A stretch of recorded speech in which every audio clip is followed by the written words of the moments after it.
should all be aware that also we owe a big debt of thanks to IDA in defense of animals and PETA for all their hard work.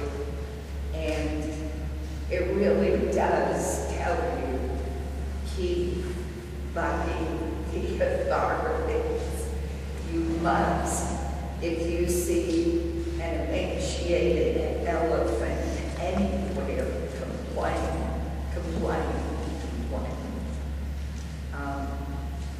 It was truly a miracle. And I do want to tell you that Ed and I went to San Diego to see Tina and Jewel. And the thing I loved and walked away with was the keepers took us in to the sort of medical part of the facility. And Tina and Jewel came right in on their own, like, oh boy, we're gonna play the game. Here they are. They were so excited. And then Colleen and Jeff and Gina will appreciate this one. They took Jewel over to do some food stuff, and the keeper had the bucket of treats. And you can tell when an elephant likes its keeper, you know. And Jewel was such a little brat. She had to foot up. She was doing everything. They were kind of preoccupied. And she reached over and just turned the bucket. It was so cute. And nobody, and her keeper said, oh, Jewel, for crying out loud, you're always doing that. And it was so relaxed and calm, and obviously the elephants knew they found some suckers. It was really great. We actually have about 5 minutes, 10 maybe, for questions of Margaret or Deb. If you have specifics, please feel free. I knew you would, Ruth. This is probably a question that I've been asked some of these times here, but what the laws and things that work down that integration process for individual. And I know you probably say that there's any code at all that integration is less than ideal, that it will possibly be used to the sanctuary? Or is this going to be different? We don't know. I mean, Ed and I have a fairly good rapport with San Diego, and I've said 100 times with Ed smacking me in the back, if it doesn't work out, you can always say PAWS, and they know that. So. And are they medically, is there any concern that there's a medical situation where they might not be able to do their Jewel has had 2 separate procedures done on her teeth, and I think she's gained, hasn't she, Margaret, quite a bit of weight.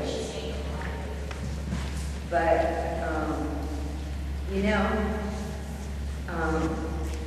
you never know what the history physically has done to an elephant. and I was 71. You know, you don't know. It's a crapshoot every day. So, for Tina and Jewel, I know we have our ideas of what we want, but I can guarantee you, for Tina and Jewel, it's really a nice place for them. They have keepers who care and other elephants. And Tina's, you know, she's fairly gregarious. So I think they'll expand and be in a larger group, which will be a good thing. But you never know. It's day to day. Nothing is predictable, right? We were going to have a nice conference, and yesterday Annie decided to gorge herself on grass in college. So that's life. Anybody else?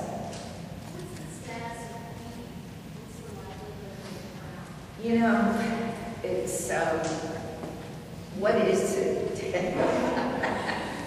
Oh, any day now. The status of Queenie is that the USDA will voluntarily relinquish his license. So the USDA has no authority over him. He's not an exhibitor. So the USDA essentially has no authority over him. But you can't take her around the services or leave her out at or anything like that. So she's with him in Texas. We're still hoping, and we have some reason to believe that the plan originally with USDA was that when they filed charges against him, against Davenport, they would use those charges as leverage to get Queenie away from him. That hasn't happened yet, but I don't think it's impossible that it was. I think that Will may be holding out until the actual hearing to find out, what his chances really are. And I think there's a decent chance that he would give her up at that point. We're also working with Fish and Wildlife, who does have.